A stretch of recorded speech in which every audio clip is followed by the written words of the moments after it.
Lai sasniegtu lidostas Rīgas strateģisko mērķi, radīt, uzturēt un pilnveidot pozitīvu klientu pieredzi, nodrošinot augstas kvalitātes pakalpojumus, bija nepieciešama lidostas paplašināšana.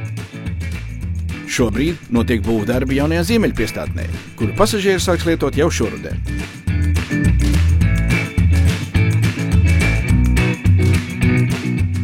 Pakalpojumu kvalitātes uzlabošanas nolūkā pasažieriem drīzumā būs pieejamas papildus ētības. Tiks ierīkotas 4 jaunas pašapkalpošanās bagāžu nodošanas līnijas reģistrācijas zālē. Izbūvēti papildus 7 jauni reģistrācijas galdi. Iekārtotas jaunas un plašas komercplatības.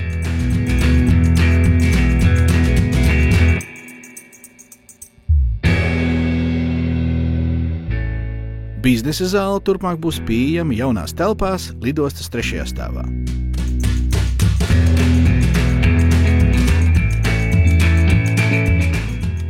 Esošās biznesa zāles vietā tiks izveidots savienojums ar jauno piestātnes ēku, kā arī papildināts iepirkšanās iespēju klāsts.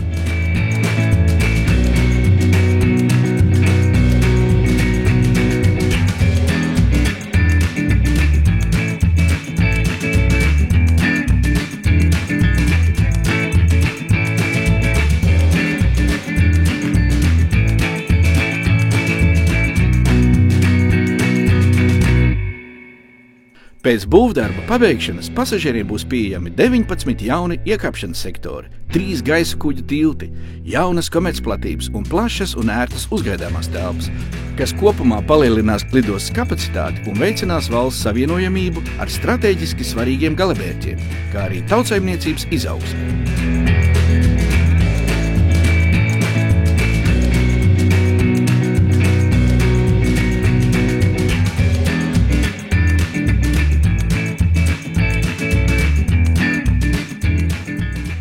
Starptautiskā lidosta Rīga – pirmās izvēles lidosta Baltijas valstīs ceļotājiem un uzņēmējiem.